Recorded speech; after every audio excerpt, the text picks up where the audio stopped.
Hello and welcome to Hooting Mandrills. I'm Sam. I'm Jeremy. And we're going to be continuing our set review for Magic Foundations. We've covered multicolored and colorless cards, and now we're going to be heading around the color wheel, starting with white. Put all your angels on the edge and keep all the roses, because none of these cards are dead, at least not in the sense of rotating out of standard for the next 5 years or forever. That is a pretty deep cut, but that's okay. Start off with Ajani, Caller of the Pride. Legendary Planeswalker, Ajani, 1 double white for 4 loyalty, pluses to put a 1/1 counter on a creature, minuses to jump a thing and give it double strike. Ultimate wins the game. I don't think this card's great. There is 1/1 counter stuff going on in standard. This card is not the best way to hedge against a Wrath, which is what you want out of your like Planeswalker, maybe sideboard card in that sort of deck.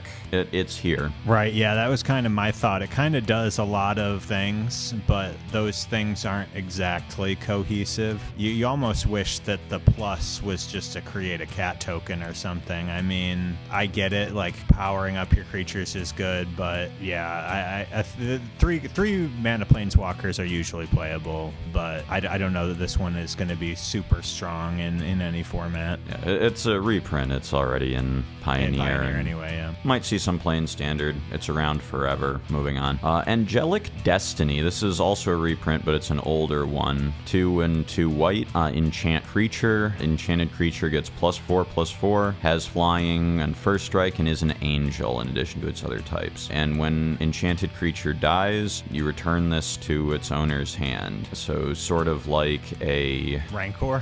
sort of like a Rancor, yes.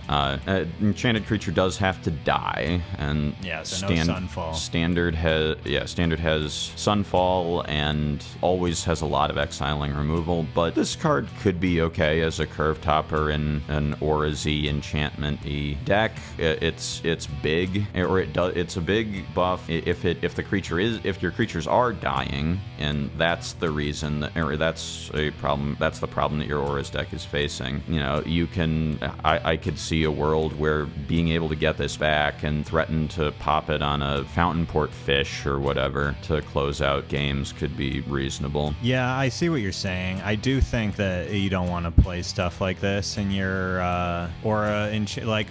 You're already kind of like asking to get blown out playing the Auras sort of as your strategy, where you can't do most of them at instant speed. So like you play this on a creature and it just gets killed. It goes to the graveyard still because this wasn't attached to it yet. So yeah, I don't know. I think that this card is probably a no-go in any situation, but maybe somebody will find a way. It's like it might be a 1 or 2 of at the top end of a deck like that, but yeah, not world-shattering. I agree. Arahbo, the first Fang. He's a kitty cat, legendary creature, cat avatar. He's a 2/2.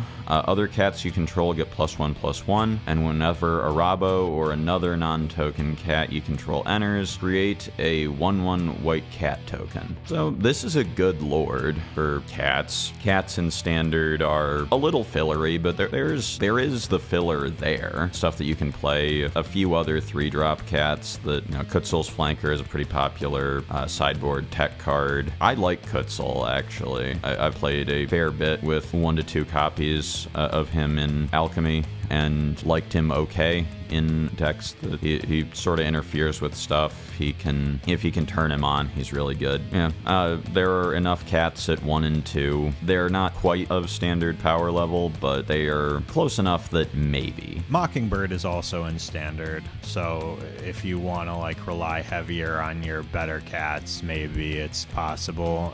Standard seems a little bit tough for Cat Kindred. Standard seems like if there's going to be a deck, it's going to lean really heavily on this thing. Yeah, this is some of the most powerful. This is like the most powerful card you have access to. But in older formats like Historic and Timeless, where we have the horrible Ajani and Aslan's Pride, This card is kind of awesome. It helps you get to the city's blessing for Ocelot Pride. Just making a bunch of cats seems good. I don't know. It's hard. Obviously, three drops in those formats are a little harder to pull off, but I think this card could be there. I think the biggest thing about being 3 mana that makes this card a sketchier proposition in Historic and Timeless is that Lurrus is still legal in those formats for some reason. And this card is not Lurrus compliant. And I think you still probably want to be playing Guide of Souls in Historic or Timeless in the 1-drop slot. Plays really well with Pride and Ajani and does a lot of things. It's just a really good 1-drop. And so you would have to get rid of Guide if you wanted to play Kahira and have a companion for your cat deck. You could do it. I think it's probably suboptimal, but the card's cool. And Wizards seems really on print cats, print dogs. They're having a lot of success with the Commander players printing these cards. So I think we'll see more cats to come. So this card could improve in Standard as we go along. I don't know does Peter Parker have a cat? I'm not sure. Nerds sound off in the comments. But yeah, pretty good card. Certainly of a power level where it could be played at some point in some format. Next we have Celestial Armor, 2 and a white. Flash equipment that immediately attaches when it enters. When it does so, it gives hexproof and indestructible. It gives +2/+0 and flying and re-equips for 4. Broadly comparable to Maul of the Skyclays, which saw a little bit of play. Probably not quite good enough for Standard. Yeah, I agree. I think that it's really tough to have this card work in that kind of deck, even with all of the flash and all it's still just okay, they maybe can't kill the creature right then and there unless they have an edict. Well, it's a 3 mana protection spell that leaves some value behind. That's probably not the value it leaves behind is probably not 2 mana worth in terms of having to hold this up. Yeah, I don't see this card as playable.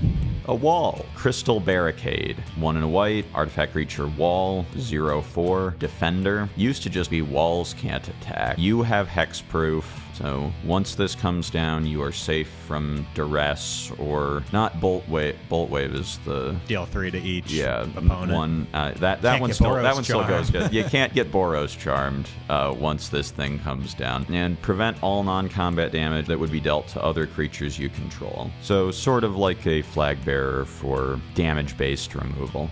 I like walls. I am a straight-up ass man till end of days, at least in this sense. There's stuff around in Standard. Pride of Hulklade is here. This discounts it by 4. Anyone that remembers Dominaria United Limited will remember and have feelings about Wingmantle Chaplain. Card's still around, produces birds if you put defenders in play. I don't think this card's incredible, but it's here. Yeah, probably more likely to see play in some kind of Walls Kindred thing in an older format. But I think it's a cool card. I mean, it maybe people will have more feelings about having hexproof. I don't know.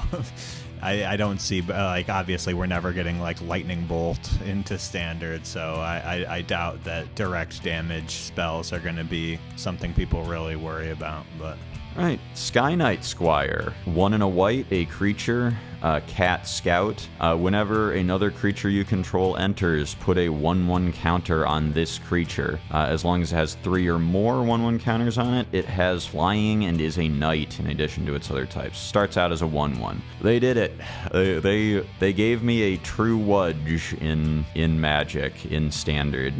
For those who might not know, Wudge, you might recognize my username Wudge the Numbers from Arena and various other things. This is what that's referring to. This is my boy from my beloved old card game Imagination Duel, which, full disclosure, I am the head of design for the revival of. And if you are upset about the introduction of more Universes Beyond into Magic, you want a card game with a little more internal consistency, we can be that for you. But this card, I think, is pretty good. It's a cat, so relevant for Ajani Pride stuff, again, in older formats. It's fighting for slots in Boros Convoke, but I think the power level is there. I mean, even if you just slap this guy down after Arahbo, it comes in as a 2/2. So 3/3 because it makes a cat and grows. Oh, yeah. If you play Arahbo after this, it oh becomes, yeah. If you play no, if you play Arahbo after this, it becomes a 4/4. As Arahbo makes a cat that's Arahbo 2 counters on this and lords up this. Good thing we thing. have somebody who knows math in this pod. I think this card's good. Usually you have to piece together a Wudge, and I will not stop calling them that. It's not a Managorge or Hydra, not to me. It's a Wudge. Yeah, I think this card can find a home. It's a little bad as a top deck late, in contrast to my boy, who is just great whenever you put him into play, pretty much. But yeah, I think this is a good card. Will find a home somewhere. Certainly, yeah. I love this effect. Obviously, Managorge or Hydra is whenever anybody, but you just do it yourself. It'll be fine. All right, couple reprints here in Day of Judgment and Fumigate. So Day of Judgment, setting a new paradigm for Standard with 4 mana Wrath with no downside. Fumigate, a 5 mana Wrath with upside. You gain some life when you do it. These are like big splashy, Day of Judgment especially, a big splashy card to put into Standard. But do you think it'll actually see any play? No. Yeah, I mean, as the person usually getting Wrath, I hope so. But I think this card is just worse than Sunfall. You have temporary lockdown if you really need a faster Wrath, and exiling matters a lot. Yeah, death triggers, there's so much that you're worried about. I don't see it, like, I can even hold up my indestructible protection. I've got a Tyvar stand in my hand, and you Day of Judgment me, I just keep my best creature, and you lose the game on the backswing. Temporary, most of the powerful cards are at 2, like aggro cards are at 2 mana, 1 or 2 mana, so temporary lockdown gets everything. No reason to play this card. Maybe. I don't see it though. Yeah, maybe after Sunfall rotates. Exemplar of Light. 2/2 white, 3/3 angel with flying. Whenever you gain life, put a 1/1 counter on this creature. Whenever you put one or more 1/1 counters on this creature, draw a card. Ability triggers only once each turn. I think this card's pretty good. Again, it's maybe a couple of at the top end of some sort of deck that cares about this effect. Or I guess you could be playing angels too. This plays Giada is back in Standard forever, and if you can play this directly into a Soul Sister effect or a Giada and it comes down and gets a counter immediately, it's a 4/4 flyer for 4 that draws a card, then this card is insane. This card is very, very good in that scenario. I think we'll see angels. I think it'll be playable in Standard again. Arena players do love their angels.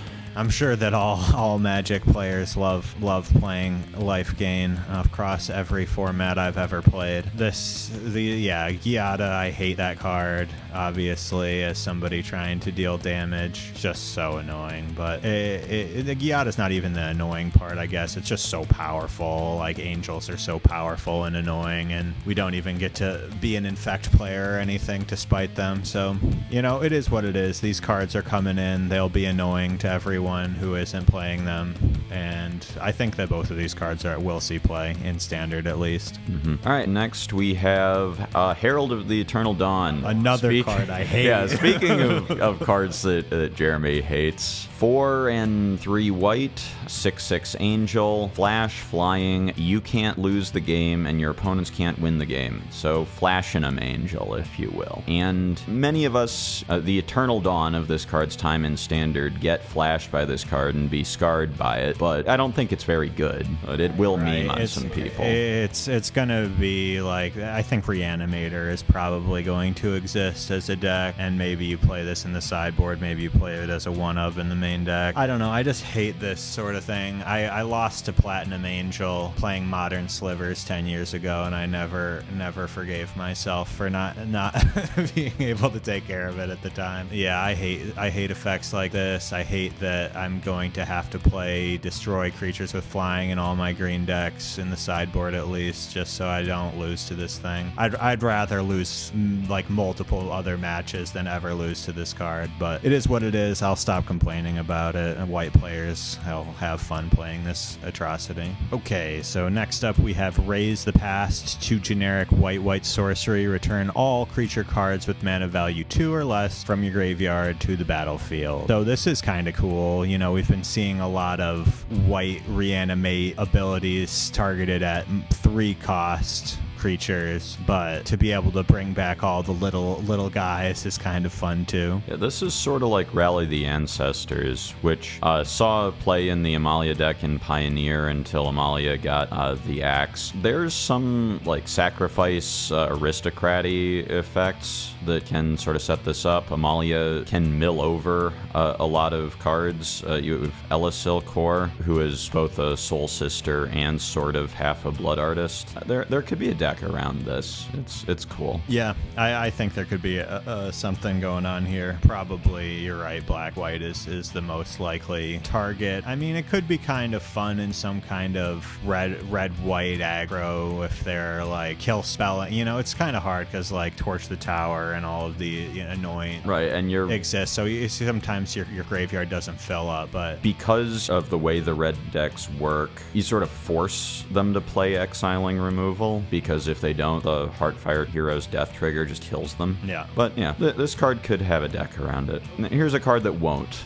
Yeah, this card is expensive and also a non-bow. So we've got Valkyrie's Call for 3 and 2 white enchantment. Whenever a non-token, non-angel creature you control dies, return that card to the battlefield under its owner's control with a 1/1 counter on it. It has flying and is an angel in addition to its other types. So right, we can't infinite loop this because we've got it becomes an angel if it's not one. But this, it's not even counters. You can't do luminous Broodmoth shit. Yeah. But yeah, I mean, there are sack outlets that you could feed into this thing. Bart is still Bartolome de Presidio is still in standard, but also nothing dies, especially not when you're talking about 5 mana. This card does nothing when it comes down. You get Sunfalled. I'm sure some Commander player is excited about. Is this a reprint or is this new?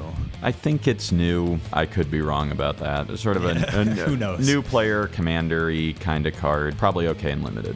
Here's some more rare reprints. Some of them are pretty good. Authority of the Consuls is a card I kind of hate. Oh, you think you hate it? No, everybody hate. I mean, we're talking about white cards. We hate white here. I mean, I play white, but I play it and I hate it. It's both Sam and I in the same boat. Haste is a keyword that means your cards are fun to play, and Authority of the Consuls says that you don't get to have fun anymore. Probably a pretty good sideboard card for that reason. Oh, people main deck. They're so worried about losing to aggro, and white players clutch their pearls to losing to aggro on game 1. So they 4 of, maybe they side it out, I think. There are some cards here that are actually fun. Charming Prince, not that great, but if you're in a really blinky deck, cares about ETBs We a have lot. that new blue-white blink card that enables that a little bit.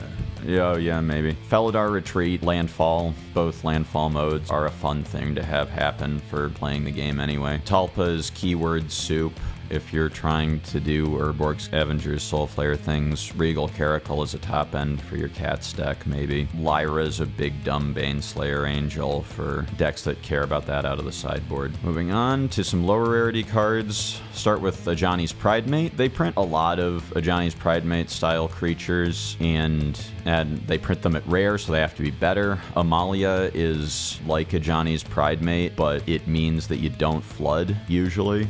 Ajani's Pridemate, but smooths out your draws and has a non-trivial ward. Essence Channeler, like Ajani's Pridemate, but also like an Arcbound Ravager, and also sometimes flies. This card's in standard forever, though, so if you need a zillion of this effect, or if you care about its creature type, or you still want to be doing this, which if you're an Arena player, you probably do after these other cards have rotated, maybe. Ballyrush Banneret. And this is an old card. 1 and a white, Kithkin Soldier, 2/1. Kithkin spells and Soldier spells you cast cost 1 less to cast. So we just saw Soldiers, blue-white Soldier. I mean, I think it lost a little bit in the last rotation. I haven't seen it a ton since then. Yeah, I also think you're kind of a freak if you want to be playing blue-white Soldiers right now. I will not be elaborating on that further, but I think that. But there are a lot of Soldiers that get cost reduced by this thing. There's even a Soldier that gets cost reduced to free by this thing. There is a Lord effect that pays you off for flooding the board with cheap soldiers. Card's pretty good. We are going back to Lorwyn sometime, not in 2025, but I believe 2026. We might see Kithkin also.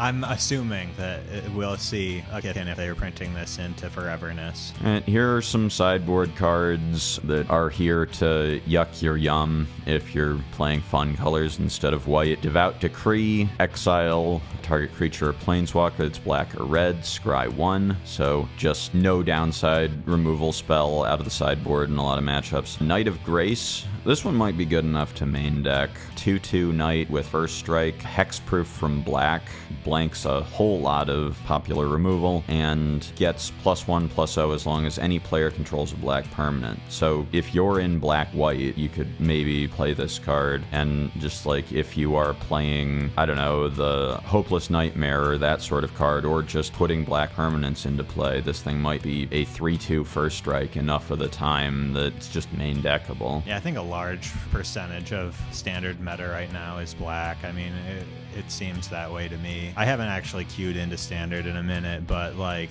with Unholy Annex and like, you know, green black really powerful, white black really powerful, blue black really powerful, I think that you're likely to run into some black cards. So you could probably main deck this even if you aren't also playing black. But if you are, 3/2 first strike hexproof from black's pretty decent. Divine Resilience, 1 white with kicker for 2 and a white. Target creature you control gains indestructible until end of turn. If this spell was kicked, instead any number of target creatures you control gain indestructible. Indestructible on its own is not really good enough for your trick. The base mode on this is significantly worse than Lauren's Escape. I could see if you're some sort of toxic deck, you want a replacement for Blue March that targets a ton of things for 4 mana, maybe, to just trigger Rot Priest a bunch of times and go. We didn't get Fight as 1 in this, much to my disappointment. Yeah, I don't know. I think that it's kind of an interesting idea, but without also providing hexproof, I think you're right. It's kind of a tough sell for me. And also, as we talked about, if people play Day of Judgment, this card's okay, but they probably won't because Sunfall is better, and the kicker mode isn't really Wrath Prevention, so kind of a tough sell. Hare Apparent, a 1 and a white 2/2 Rabbit Noble. When this creature enters, create a number of 1/1 white rabbit creature tokens equal to the number of other creatures you control named Hare Apparent. A deck can have any number of cards named Hare Apparent. I mean, this is sick. They printed it at common. I think this is the first white common. I think that Assassin's Creed had a white any number of creatures, but this is the first time it's available in the Pauper format, which is at least somewhat exciting for me. Yeah, these cards are always cause problems for the budget appeal of Pauper because Commander players, Thrumming Stone enjoyers, love to buy 50 of them and drive the price up to like $3. So I think this one's probably a little worse than other recent collect 'em all limited cards that we've seen, like Slime Against Humanity. I guess the first Slime was pretty bad too, but you could like mill it over or discard it or play other oozes to enable it. This thing, the first one is a Grizzly Bear, and the second one is I guess a Dwinnen's Elite, another card that we'll be talking about if you keep the first one in play. But that on its own isn't really good enough for Pauper. You need to be getting one of these down when you have 2 or 3 others to really feel good about this, and then you will feel pretty good about this. Ephemerate is in Pauper. Maybe this card will do something there, at least as a meme deck. Yeah, I don't think it's breaking. I mean, we have Modern Horizons cards in Pauper now. Writhing Chrysalis makes 2 bodies without having another Writhing Chrysalis in play. And then he without does even having and a then he does single something Writhing Chrysalis in play. They counter it, you still get the 2. Yeah. And then if you do have another Writhing Chrysalis in play, those 2 tokens are probably better than what a Hare Apparent is getting with another Hare Apparent in play, because they're both doing things. Yeah, I don't think this card quite cuts it for Pauper, but it's cute anyway. And the art is also cute with the little bunny noble, so... Okay, let's move on to Sun-Blessed Healer for a color or a generic and a white creature human cleric 3/1 with kicker for a generic and a white. Creature has lifelink. When this creature enters, if it was kicked, return target non-land permanent card with mana value 2 or less from your graveyard to the battlefield. So that's kind of fun. You know, it's either just like drop in your 3/1 or you get a 2/2 from the yard as well as your 3/1 with lifelink. So Extraction Specialist has seen a bit of play going back to Pioneer. That's one less mana than this card kicked, but otherwise pretty comparable. You can also just run this out on 2. Phyrexian Missionary was a really good card in Dominaria United Limited. Not quite there in Constructed, but bringing it to the battlefield I think gives this card a shot. Oh yeah, grab this card if you're drafting. I think that this card will be powerful. Yeah, I think it has a shot in Constructed though because it brings it back to the battlefield. Yeah, no, I agree. If there's a deck that cares about that cares about a lot of small creatures and or some other element of this card. Right. Yeah. I mean, it is not in Thirsting Roots colors, but it does things. Okay. Yeah, we already talked about Giada a little bit before and our hatred of that card. We're also getting Youthful Valkyrie, which is a 1 and a white for a 1/3 angel with flying. Whenever another angel you control enters, put a 1/1 counter on this creature. So another good 2-drop to fill out the lower end of the curve in angel decks, which is what you need to have there be an angel deck. So we have an angel deck. Oh joy. That brings us to the end of white cards for Foundations. Like, comment, subscribe, and we'll see you in the next one for blue.